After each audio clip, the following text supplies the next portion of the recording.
Kelcey, it looks like you're on mute. Gosh, I hit that right out of the gate. I thought I'd been better at doing Zoom after all these months, but I still have a little hiccup now and again. But good afternoon, and thank you so much for joining us today. I'm Kelsey Carlson, and I'm the evening anchor over at Fox 9, and I am so thrilled to be a part of this today. I've worked with the American Heart Association here in Minnesota for many years now on their events. These events never disappoint. I always walk away with something new that I have learned, and I'm really looking forward to hearing from these panelists today. So we're going to get started in just a few minutes, but we do have some housekeeping matters, and I feel like my daughter's kindergarten teacher saying this stuff, but it is important. Everybody should be muted, so check that right now.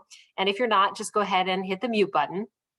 I have this little, we made a little sign because all my kids have been doing distance learning, so I got my little mute button sign. And also, if your video is on, go ahead and turn that off, because during this panel discussion, to reduce distractions, we're going to have everybody just turn their cameras off. So go ahead and check your screen. If you don't know where the camera button is, it's on the lower left-hand corner. If you just pull your screen down, you'll see the microphone and the camera.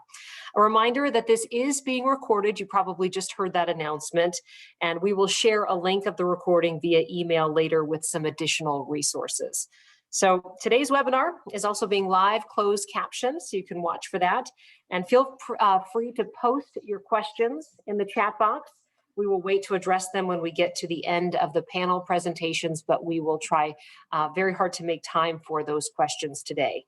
So the American Heart Association does ask that everybody be respectful with their comments and questions. And please know that the American Heart Association does reserve the right to remove anyone from this meeting who is not being respectful. I don't think that's going to be a problem today, though. Before I introduce the panelists today, we do want to remind everybody this Friday, February the 5th, is National Wear Red Day, celebrated annually on the first Friday in February. National Wear Red Day ignites a wave of red from coast to coast every year with one common goal: to raise awareness that cardiovascular disease is the leading cause of death in women. We would also like to invite you to our Twin Cities Go Red Evening of Empowerment. It's a digital experience this year, Thursday, February the 11th, 4:30 to 5:30 p.m. This empowering event is going to showcase some new ideas on women's health equity, featuring courageous stories and bringing together women in Minnesota. No cost to attend that event, and you can do it wherever you are because it is virtual. So I am very excited today to be hosting and moderating this American Heart Association's Heart Month Wellness Hour with 3 local experts to discuss heart healthy habits, including blood pressure control, so important, healthy eating, physical activity, and quality sleep. That is so much more important than I ever realized until I got into my 40s, how much I had shortchanged myself in my younger years in my quest to work hard and try to prove myself and try to be invincible. We need sleep. So an email with the link to resources will follow this webinar today. So without further ado, I want to introduce the panelists here today. Dr. Peter Eckman, a cardiologist with the Minneapolis Heart Institute at Abbott Northwestern Hospital in Minneapolis. Dr. Eckman has published dozens of scientific papers and is a section editor for the American Society of Artificial Internal Organs Journal. He is currently serving as the Twin Cities Board President for the American Heart Association. Also, Julie Seiber is a member of the AHA-MN Advocacy and Community Impact Committee and on the board of Urban Roots, which is an organization in the east side of St. Paul, which works in youth development through programs of wellness and nutrition, gardening, and conservation. And she retired from 28 years in public health work on chronic disease prevention and continues this work now as a volunteer. She enjoys food, trying new foods, learning about food and other cultures, and cooking for family and friends. And then Dr. John Park is an associate professor of medicine in the Department of Pulmonary and Critical Care Medicine at Mayo Clinic. He is nationally and internationally known as an expert speaker whose research is focused on obstructive sleep apnea, delirium, and quality and safety improvements as well. So we'll kind of just give a round of applause. I know we can't hear it all today, but everybody is looking forward to getting this started. Let's go ahead and start with Dr. Eckman. He's going to discuss blood pressure and what you can do to prevent or control high blood pressure. So Dr. Eckman, take it away. Thank you, Kelcey. Can everyone hear me? Yes, we can. Okay, very good. Thank you. I appreciate the opportunity to speak today on hypertension, also known as high blood pressure. Next slide, please. First of all, before I go on, I do want to mention I don't have any disclosures that are pertinent to this talk today. Blood pressure is probably one of the things that people are most aware of, in the sense that every time you go to the doctor or seek medical care, your blood pressure is almost always going to get checked, maybe not at the dermatologist's office. It's a common thing that I think people are generally aware of. It's often talked about in terms of the systolic or top number and the diastolic or bottom number. High blood pressure is defined as a systolic pressure greater than 130, diastolic greater than 80, or use of antihypertensive medications. This is an incredibly prevalent problem. Over 120 million Americans have this, including about half of men and 2/5 of women. It increases substantially with age, and you can see the figure on the right here that shows as many as 30% of men and about 14% of women, even in the age of 20 to 34, have high blood pressure. And by the time people are over the age of 75, it has increased to about 85%. And at that point, it's pretty comparable between men and women. So this is something that appears to be a major part of the human condition. If it develops early and is not treated, has a lot of risks for development of cardiovascular and neurologic disease.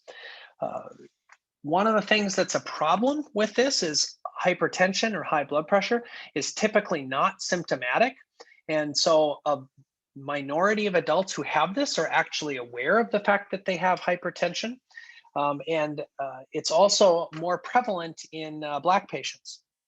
Of note, these statistics are coming, in a sense, from the future.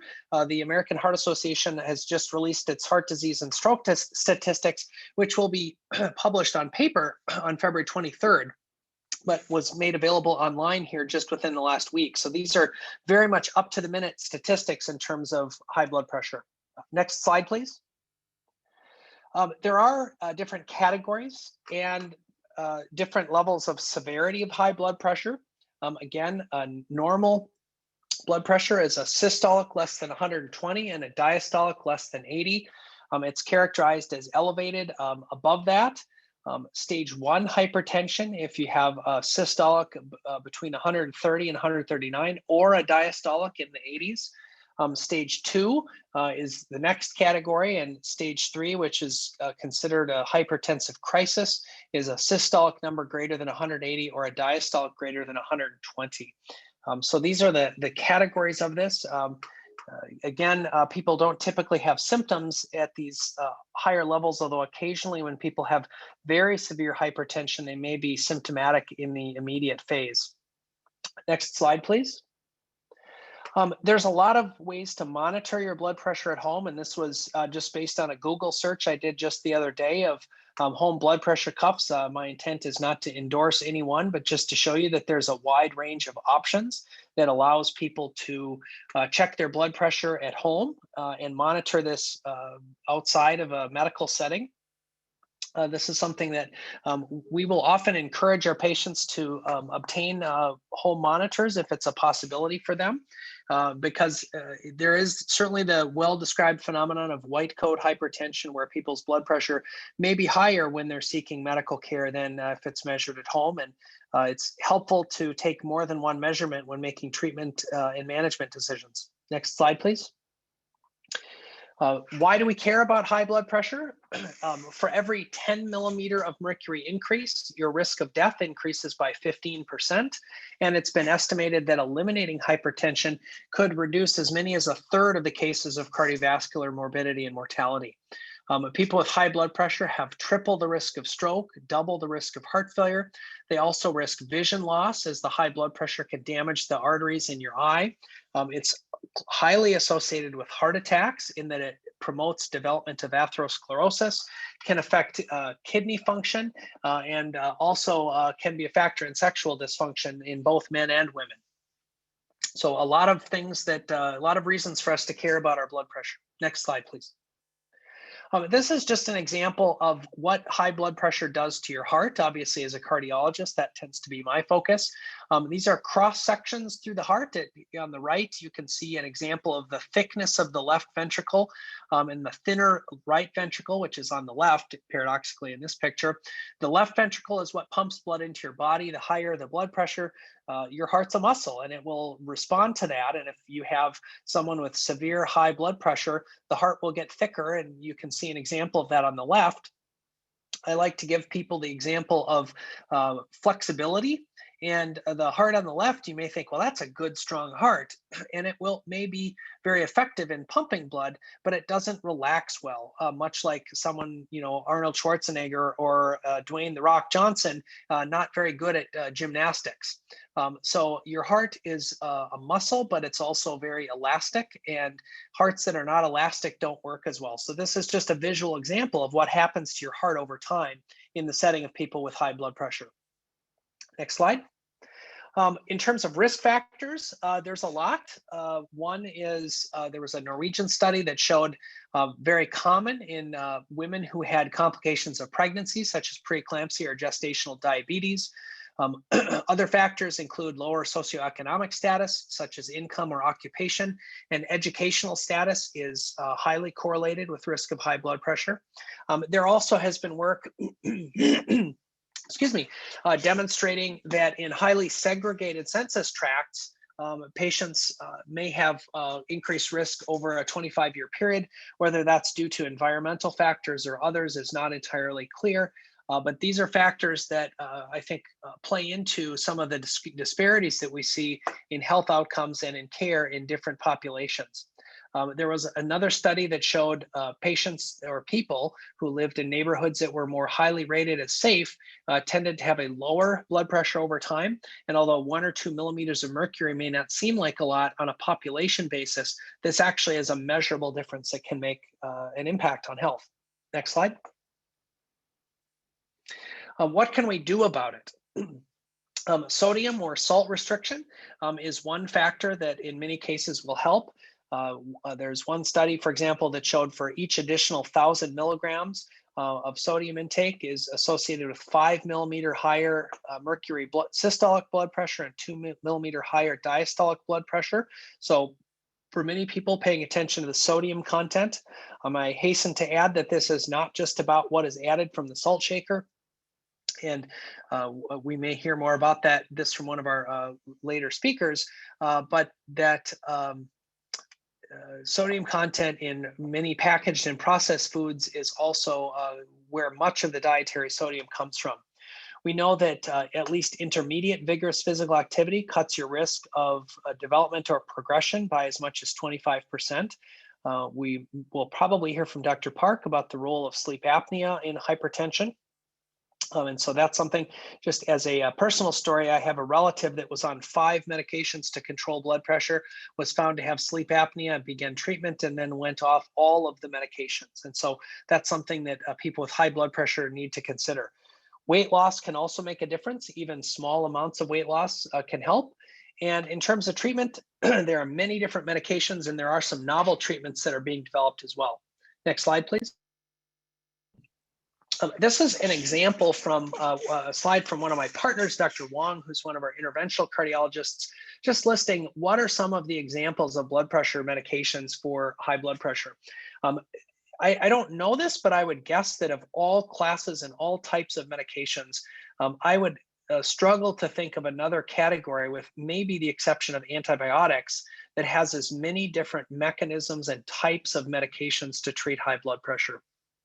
If we can control it with some of these other interventions, That's fantastic and is always great if we can do that.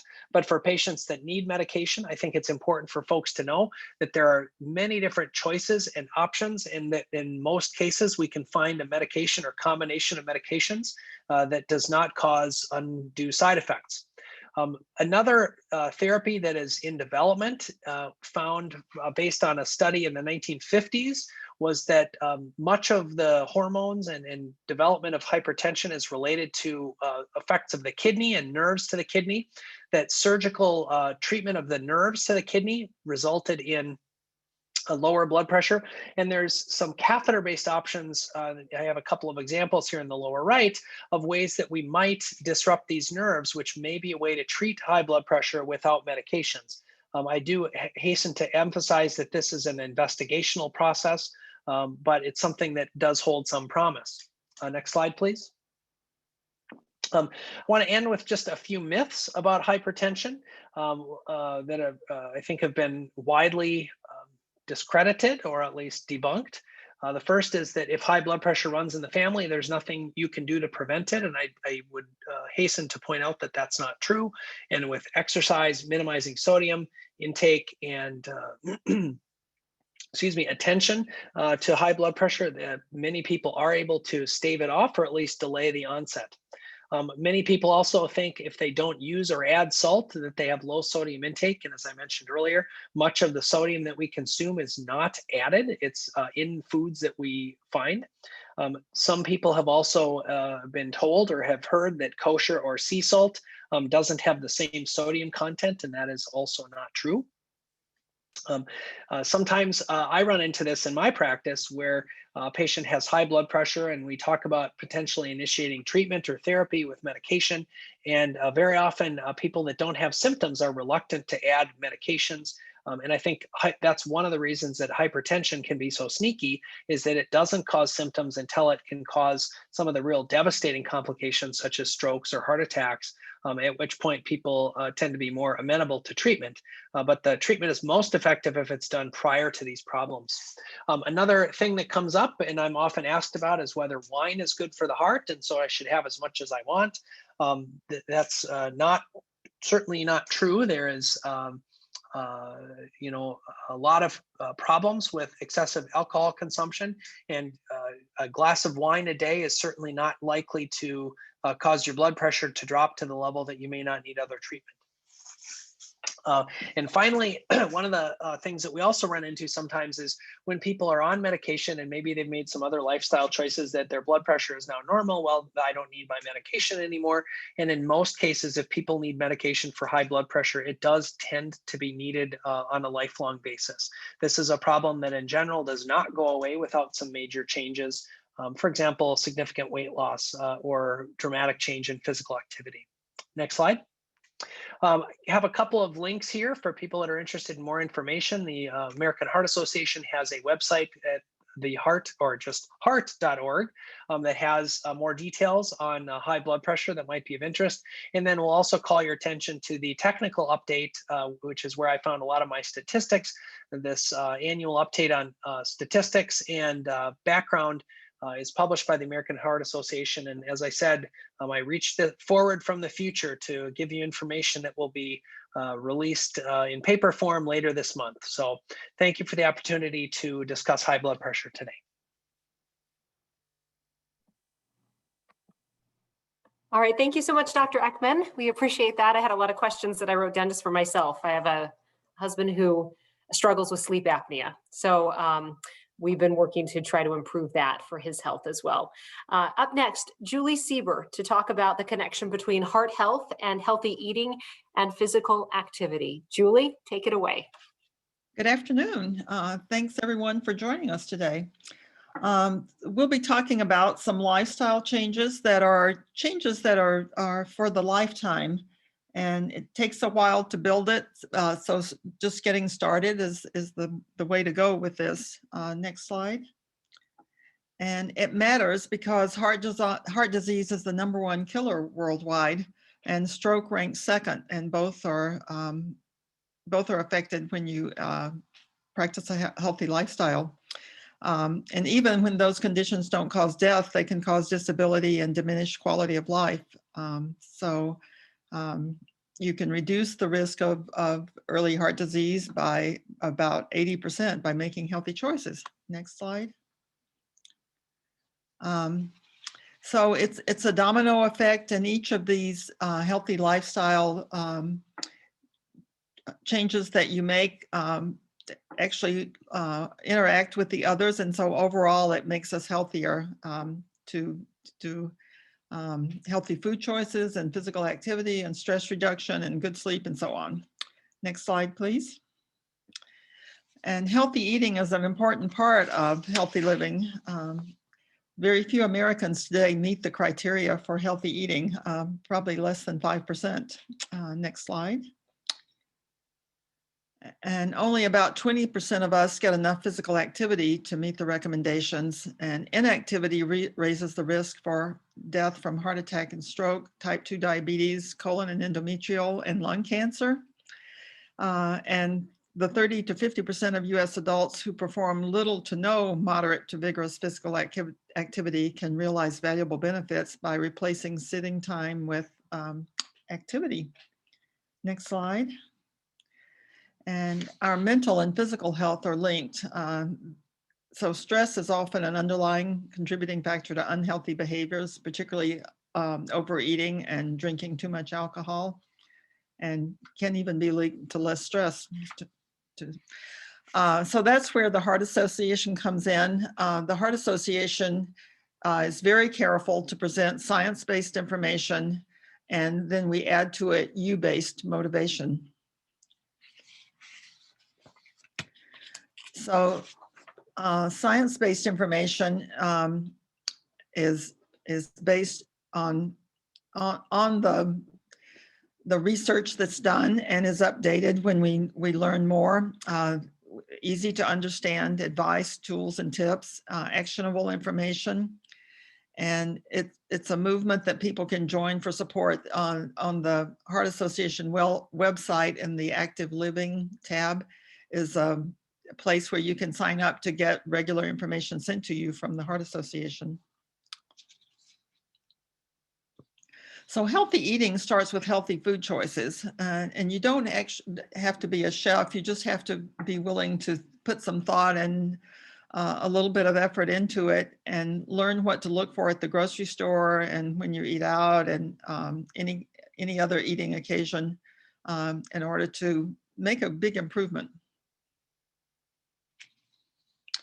So the key things as we get to the details are getting to eating smart, and part of that is adding color in the form of fruits and vegetables, moving more, and being well by creating balance, vitality, and well-being.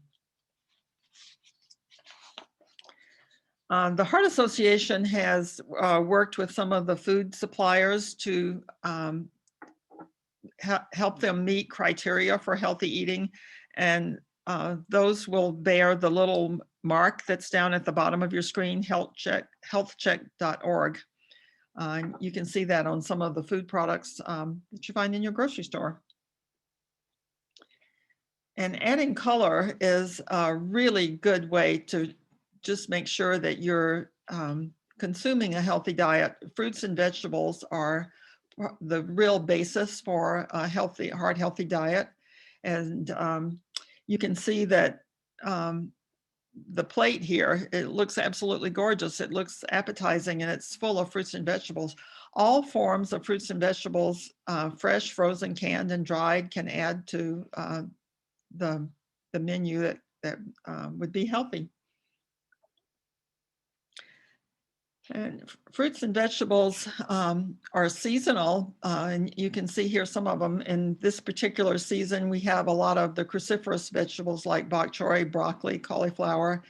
And this is the season for citrus fruits. And then the dark green leafy vegetables are usually fairly plentiful, along with root vegetables like beets and turnips. But many of the others that are listed here are available in a fresh, frozen, or canned, or dried state. The important thing to look for there is to make sure that they don't have a lot of salt or sugar added to them when you're purchasing them. And then you too can create nice looking plates. Another part of healthy eating is being careful about the fat that we consume. And the key here is to choose mostly unsaturated fats, both polyunsaturated and monounsaturated. And that's things like canola oil and olive oil, and the fat that's found in fish. Then limiting the saturated fat by reducing foods like red meat, the fatty dairy foods like full fat milk and butter. These help raise the level of undesirable cholesterol in the body. And then the ones to definitely avoid are trans fats and highly saturated fats like coconut oil. Another one to look for on the label to avoid is palm oil, and a lot of manufacturers replace trans fats with palm oil, and it also increases the risk of heart disease by raising cholesterol levels. Added sugar is another big problem in our American food intake. The American Heart Association recommends limiting added sugar to 9 teaspoons for men and 6 teaspoons for women per day. And that's really not very much. And added sugar is anything that's not the natural sugar. A lot of foods have some natural sugars in them, like lactose and maltose. And those aren't counted. So if you look on food labels, it will tell you how much sugar is added, and usually it's in grams. The average American adult today consumes about 17 teaspoons of sugar, added sugar each day. So you can see that it's about double what men need and about nearly triple what women eat. And a large part of that comes from sugary drinks. If you consume one 12-ounce can of a sugary drink, you've consumed somewhere around 9 to 10 teaspoons of sugar. So for women, that would be it, or more than what should be consumed in a day. So sugary drinks really need to be off the table if you want to have a heart healthy diet. And good substitutes are some of the fizzy waters and coffee and tea without added sugar. Other sources of sugar in the foods that we eat are the baked goods, cookies and cupcakes and so on, candies, cereals, dairy products like sweetened yogurt and ice cream, and of course desserts, cakes and pies and so on. And then we come to the sodium or salt. Consuming excess sodium, as you just heard, increases the risk of high blood pressure. And on average, American adults consume more than 3,400 milligrams of sodium each day, but American Heart Association recommends only 1,500 milligrams per day.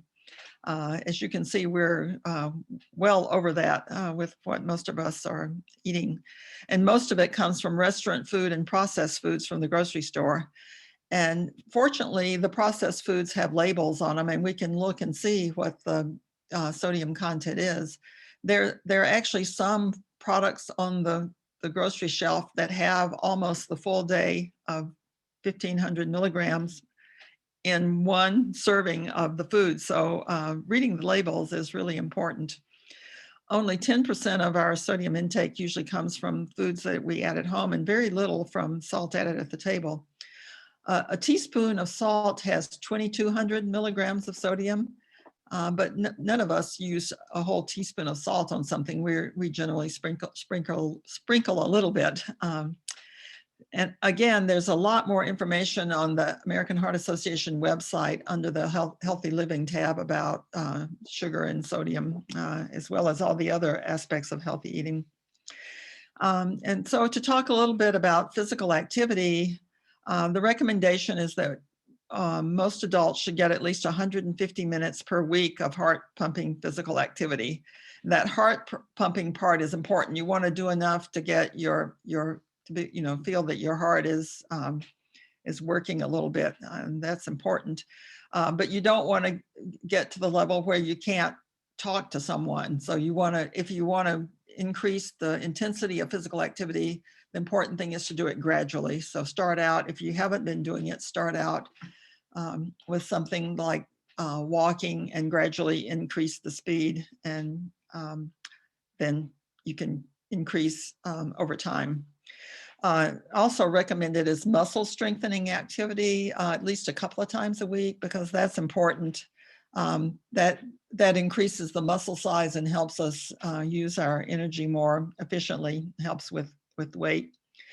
And some of those kinds of things are the weight machines, or actually lifting weights. Yoga is also a good muscle building activity. And an important thing to remember is that little bits of activity are important. So moving more and sitting less throughout the day, standing when you're talking on the phone, even using a standing desk, getting up and walking around at least once an hour is important. And so there's a benefit for us for any physical activity. Being sedentary elevates the risk for chronic diseases. Again, any small burst of activity, even making a little trip up and down some stairs, say once an hour during the day if you're working at home or in an office. Next slide. These are just a few ideas of things that you can do that don't take, some of them don't take a lot of time. 10 minutes of stretching. Sometimes people like to do that when they first get up in the morning. 2.5 hours of walking every week, which is the recommended amount of physical activity, is like walking across the state of Wyoming if you do it for a year. 30 minutes of single tennis is like walking a 5K race. 20 minutes of vacuuming is like walking a mile. An hour of dancing every week for a year is like walking from Chicago to Indianapolis. And as COVID has hit, I've been hearing about people that are dancing in their kitchen and so on. And I was at a talk once, and a woman said that she hadn't found any physical activity that she liked. And she sat down and was thinking about it and remembered she used to love tap dancing when she was a kid. So she had a small wood floor installed in her basement and could go down there and tap dance. And she said it really made a difference in how she felt. Grocery shopping can be active too, especially if you go to a large supermarket and do a lot of walking. And here's some examples of moderate physical activity. And this is the one, if we do these, it's recommended that we do 2.5 hours or during a week. So walking briskly, water aerobics, bicycling, tennis, yoga, ballroom dancing, gardening, and then vigorous physical activity, because it works the heart harder, can kind of cut you down in terms of the required time to 75 minutes. And that's like race walking, jogging, running, swimming laps, and so on, aerobic dancing, walking uphill. Yeah. So along with eating right and being active, real health includes getting enough sleep, which you'll hear about in just a minute, and practicing mindfulness. And especially now with COVID, there've been a lot of mindfulness apps that you can get for your phone to sort of give you a nudge in that direction. Managing stress and keeping both the mind and the body fit, and connecting socially. Some of the ways to fight stress are slowing down. So plan ahead, allow time to do the most important things so that you don't have to rush, and really learning to say no to some things so that you do have time to plan ahead for the things that are important, and letting some things go. Sometimes some things can be postponed to later, or maybe don't have to be done at all. And again, getting good sleep, letting go of worries, focus on the things that you can control or you can do something about, and let some of the others go. it's not some of those things aren't worth spending time on if there's nothing you can do about it. And laughing out loud is a really important way. Sometimes standing in front of a mirror and laughing can be a good way to do that. And connecting with friends and family are important. So in order to get organized, using to-do lists so that you can get it out of your mind if you write it down and focus on your most important task. Give back, volunteer time or spend time helping a friend, being active, giving up bad habits, working on cutting down on alcohol, tobacco, or caffeine, and lean into what you can do. So it's time to join the movement and get healthy and stay healthy for good. And again, heart.org is just a fantastic website. Under the Healthy Living tab, it includes tips and suggestions for all of the areas that I've been talking about. And a way to sign up to get additional information.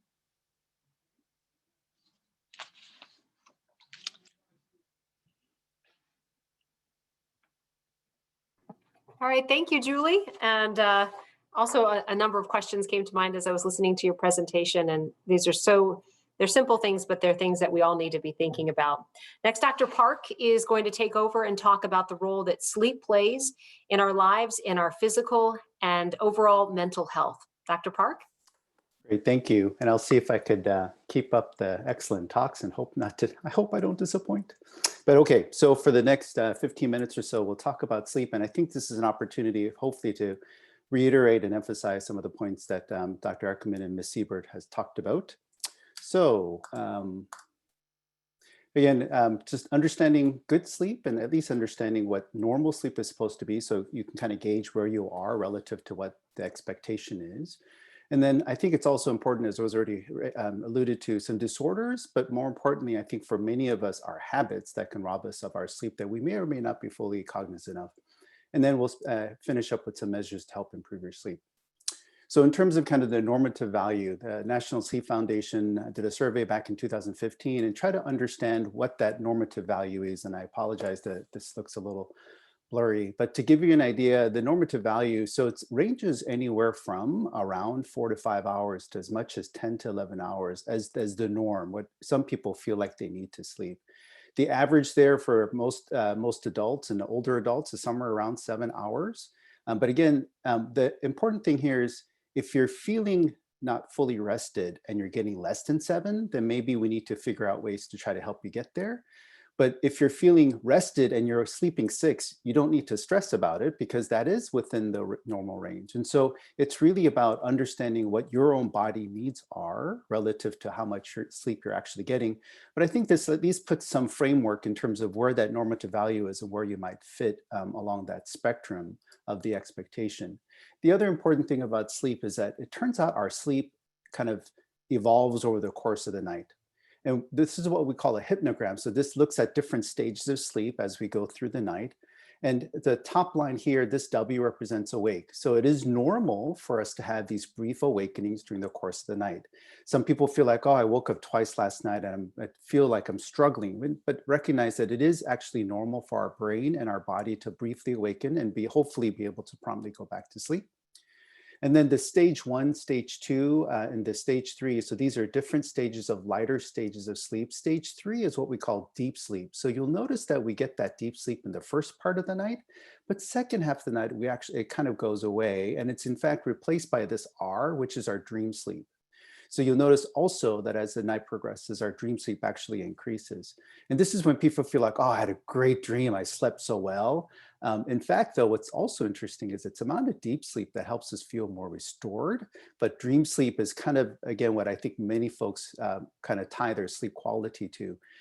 What's also interesting is that many of us actually don't recall most of our dreams, and that's normal, and that's okay. Some people remember every one of them. Some people can actually manipulate their dream within their dream.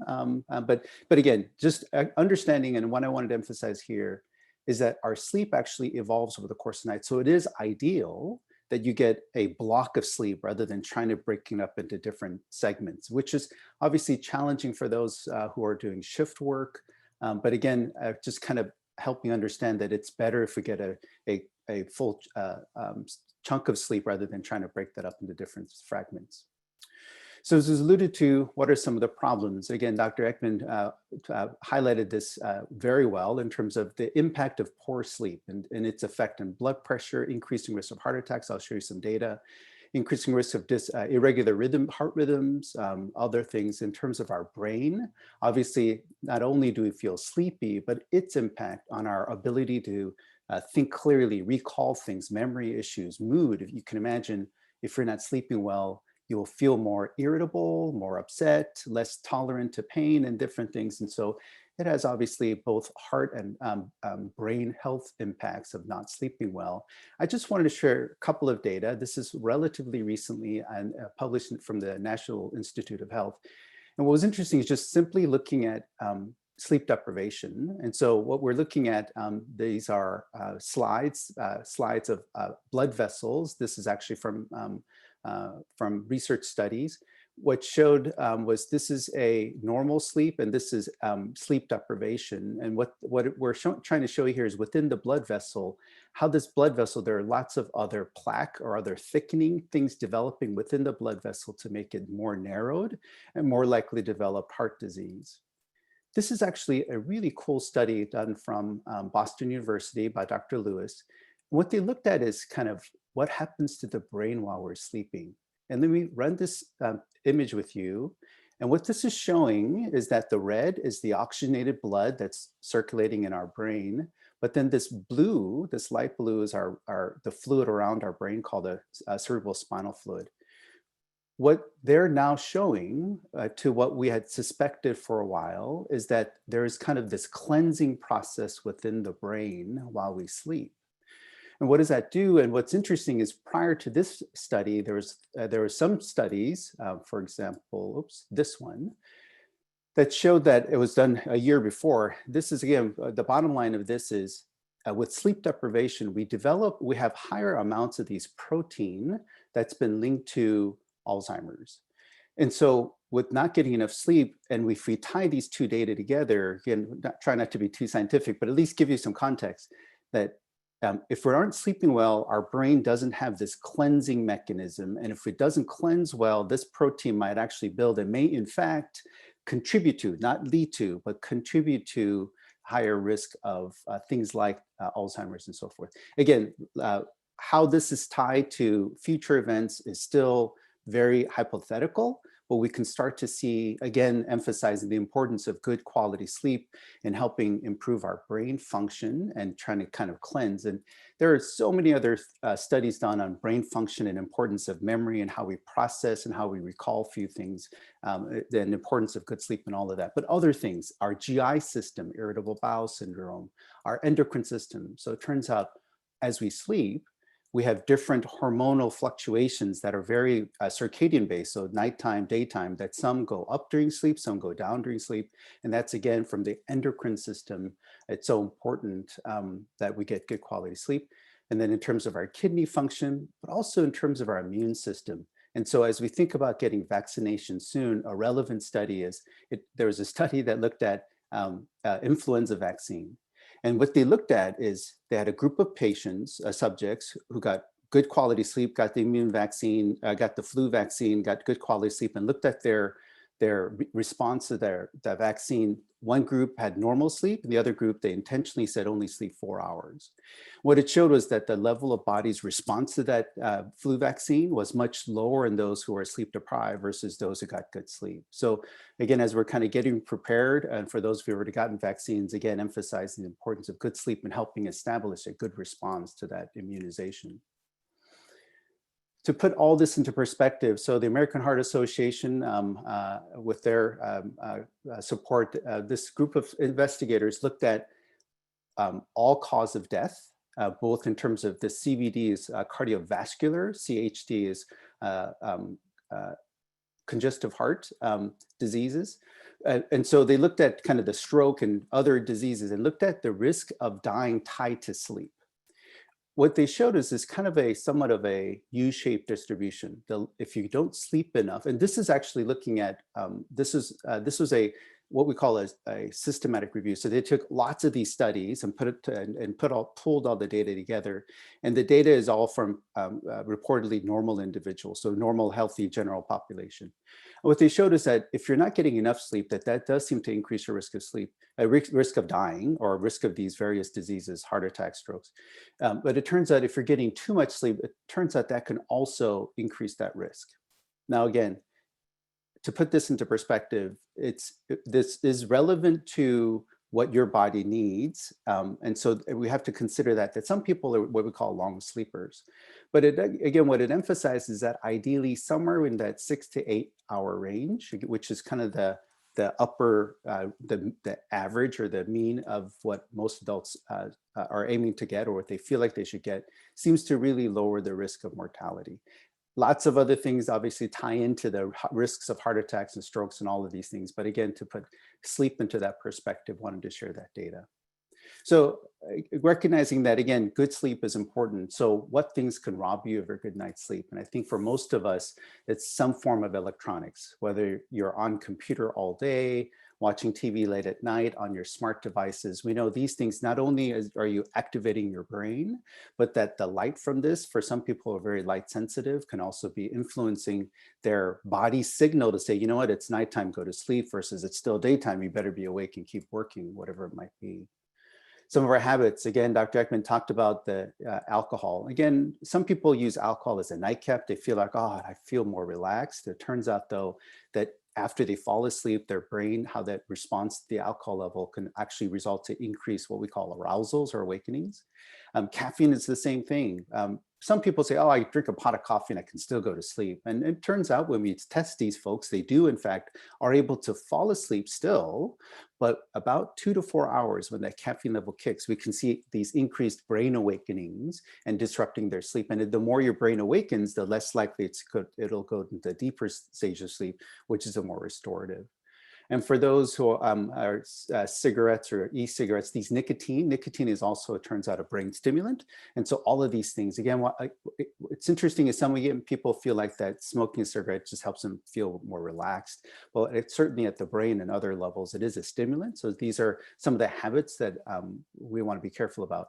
As Dr. Eckman said, again, single glass of wine at the time of dinner is probably fine, but as it gets closer and closer to bed, the higher your alcohol level at the time that you go to bed, more disruptive that might be. So if you had a social event and that particular night, you had more alcohol than usual, again, recognize that can influence your sleep quality. Naps is something I think that especially I hear more and more that now that they're working at home, it's easier for them to take a nap or otherwise. Short power naps might be okay. Then again, the study suggests maybe 15, no more than 30 minutes. But the longer the naps you take during the day, it can negatively impact your sleep at night. And I kind of think of sleep, and one of the ways I think about it is kind of a pressure cooker. If you keep that lid on, the longer it stays on, the more pressure you build in that pressure cooker. Likewise, our brain, the longer we're awake, turns out we have a chemical that builds in our body, and the longer awake, the higher that level builds to a point where it'll help us fall asleep sooner. But if you take these naps, it's like taking that lid off the pressure cooker. The more often you do so, that ability, that chemical that develops will start to wane back down, and you have to wait for it to climb back up before you're able to get to sleep. So again, just be aware that these longer naps or frequent naps can be disruptive to your sleep quality at night. Irregular sleep schedule, again, depending what's happening, short, long, these things can certainly affect your ability to sleep well at night. And then also recognize that many of the medicines that you're taking, inhalers and other things, can certainly impact your sleep quality. What else can rob you of your sleep? Again, diseases. So as was mentioned, sleep apnea, turns out very prevalent and it's very treatable as long as we find a way to work with you, with the patient, and figure out which modality of treatment may be the best. But sleep apnea certainly impacts, and we know that, again, earlier data suggested having obstructive sleep apnea is an independent risk factor, heart attacks and strokes and so forth. So being aware of it and getting that treated is important. Some people have a problem with insomnia. And again, this is where hopefully meeting with your provider or being referred to a specialist can help recognize what the driver or the cause of that might be and how we can help you with that. Certain diseases, chronic cough, shortness of breath, chest pains, these things we recognize. Certain diseases can also affect your sleep. Some people have this thing called restless leg syndrome, where you can't get your legs to settle and it's just keeping you irritated and irritable all night. And certainly that can impact your sleep. And it turns out 80% of people with restless leg syndrome, during their sleep, their legs will twitch. And sometimes as it twitches, we see these brain awakenings or arousals that can affect the sleep quality. Mood. Turns out mood is a very bi-directional thing. If you don't sleep well, you feel more depressed. Not that you have depression, but you feel more depressed. Turns out, but if you are depressed and have depression, your sleep will also be affected. And one of the common things that we see is that you'll have more of these early morning awakenings. Things like nightmare syndromes, and then again, shift work syndrome, these things all can impact your sleep. So to wrap up, what can you do to help improve your sleep? Again, I think it's important that you establish a regular pattern. Again, many folks have now stay at home and work from home. They've kind of let their sleep schedule fluctuate, but I think it's still important to establish somewhat of a regular pattern, even on weekends, to try to say, this is my sleep time, and protecting that as best you can, and recognizing what's important and how much sleep you need. And it doesn't mean that, oh my gosh, it's 12:01, I better be at sleep, not to be that exact, but that we want to have some idea of this is around the time that 11 to 6 or something would be kind of my sleep time, and try to really protect that the best you can. Recognizing some of the habits and things, again, we talked about electronic time and alcohol, these things can impact your sleep. So really be mindful of that and think about putting that aside for an hour, or at least 2, alcohol longer before you're ready to go to sleep. Likewise, caffeine and nicotine. Again, nicotine-wise, as a pulmonologist would say, we really need to work with you to help you stop smoking. But things like caffeine and other things, again, for some people, even a single cup of coffee in the morning can influence their sleep at night. Again, and again, as I mentioned, these naps, again, short naps, power naps, if you will, that 15 minutes, maybe no more than 30, may be okay earlier in the afternoon, because most of us in the early afternoon, that 2 to 4 hour, we tend to have this kind of lull in our sense of wakefulness. And so taking a short nap at that time, if you can, it isn't a bad idea. But again, just watch how long that goes. And then again, as Ms. Seiber talked about physical exercise, we know physical activity is very helpful. And for many folks, as now we're kind of working from home, we tend to be less engaged, less out in the public or walking around in our office. So really being intentional about physical activity and being active that way, we know can definitely help improve your sleep. And then again, talking to your doctor if you feel like you're not getting a good night's rest is important, because again, is it medications? Is it various disorders that maybe we haven't yet diagnosed and we need to work with you? And I think that's so important, again, to improve your overall well-being and health. I apologize, I think I'm going a little over, but here's some links. This is from the American Heart Association. They have great things for you all to kind of review what's healthy sleep and what you can do. The National Institute of Health also has a great link. And then one of our professional societies, the American Academy of Sleep Medicine, also has the sleepeducation.org, which is designed for, meant for the general public to review and look at some topics there for your information. So I thank you for your attention, and I think I'm happy to take any questions. Thank you, Dr. Park. Let me start with a couple of questions about sleep, since you're just wrapping up here. Mm-hmm. Where do you stand on herbals like melatonin and other natural supplements to help with sleep? Yeah, so I think it's, so it depends. So one of the cautions I generally have is the supplements and herbals, these are, because it's not FDA regulated, we have to be very careful about manufacture, the purity, and these things. Again, if you're using it occasionally, it's probably okay. There are certain disorders that we actually recommend using melatonin. Again, I think that'll involve a discussion. But if you feel like you're always needing to use it consistently or regularly, it might be worthwhile talking to your provider about, well, I feel like I need this regularly, and trying to understand, well, what other either medical issues, other habits that we can help work with to try to avoid that. So again, being careful of the manufacturer and the product.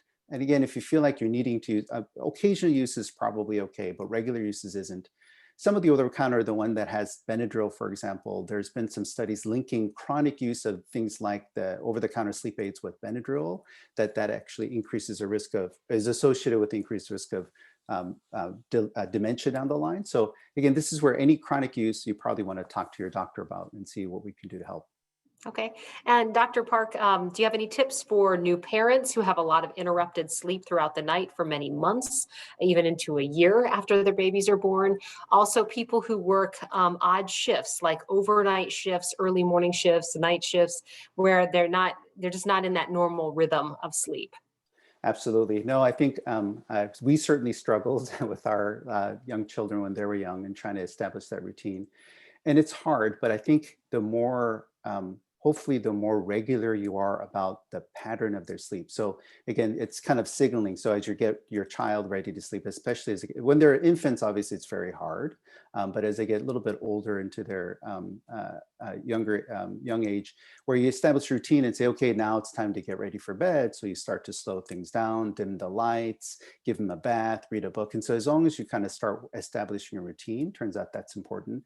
And limit setting turns out is also important with young children, saying, nope, you got to stop at this point. The more you're flexible with that, because you want to be kind to your child, it turns out that can be problematic. For shift workers, again, obviously a very challenging issue. Again, the usual some of the recommendations: try not to drink any caffeine or caffeinated beverages 3-4 hours before you're done with your shift. Actually, if you're driving home, we actually recommend wearing UV sunglasses UV sunglasses so you don't get that bright light exposure on your way home, because that can actually promote more wakefulness. And so you want to kind of protect your eyes from that. And then the usual things of keeping your room really dark, really quiet as best you can to try to help promote sleep.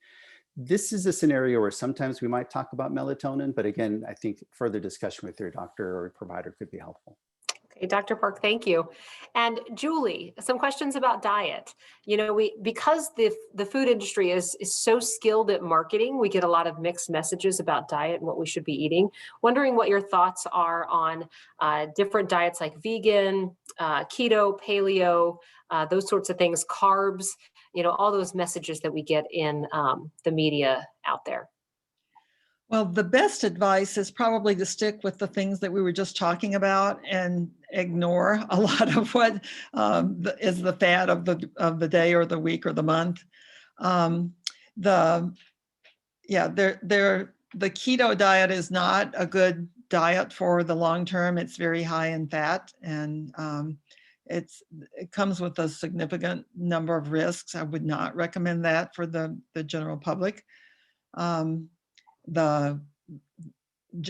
Where our nutrients, our macronutrients are protein, carbohydrate, and fat. So if you cut down carbohydrate, you'll be increasing protein and fat, and along with a lot of the protein comes more fat. So what turns out to be a high fat diet, which generally isn't particularly good for your health either.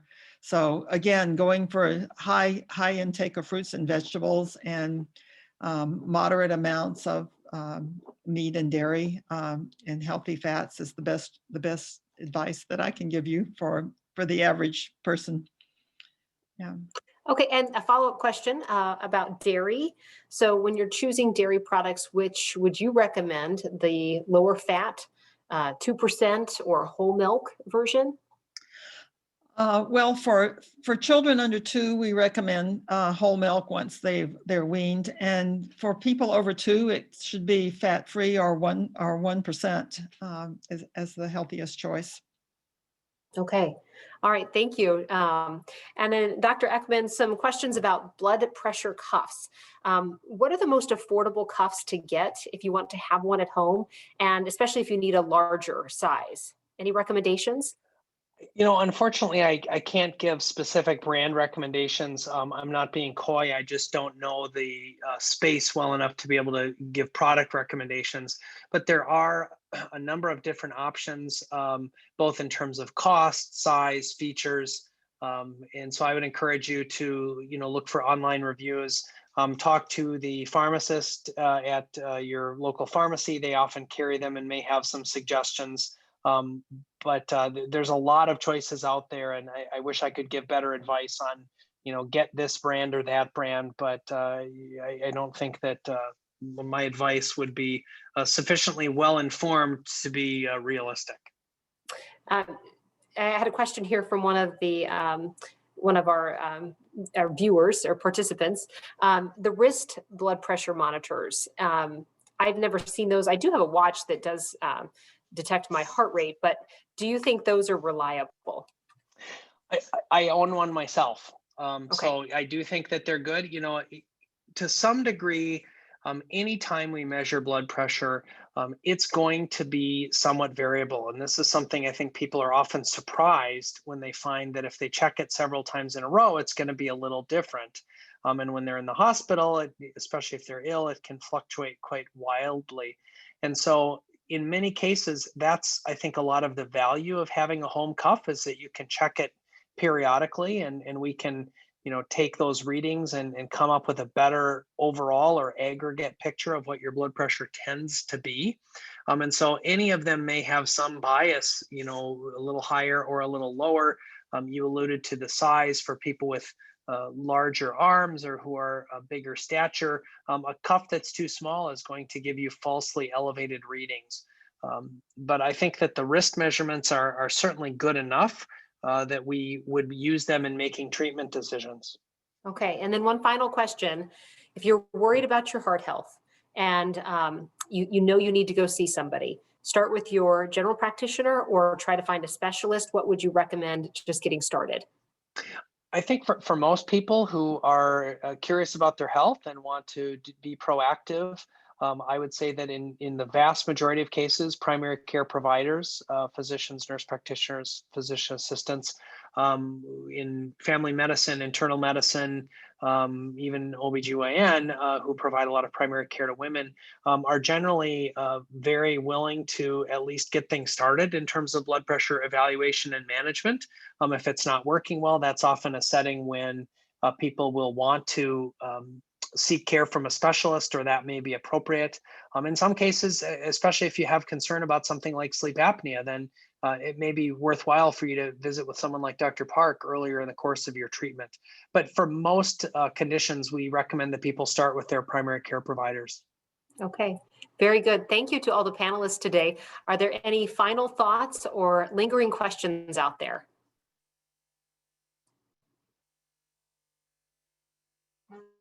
Okay, I think that's all. Lisa, from the American Heart Association, do you want to say anything before we sign off? I think we're all set. Thank you so much for everyone attending. We will send out a follow-up email within the next day or two. And as far as the slides, I will double check on that, but I will follow up with those as well, if that's okay. Okay. All right. Thank you all for joining. Have a great rest of your day. Thank you. Thanks.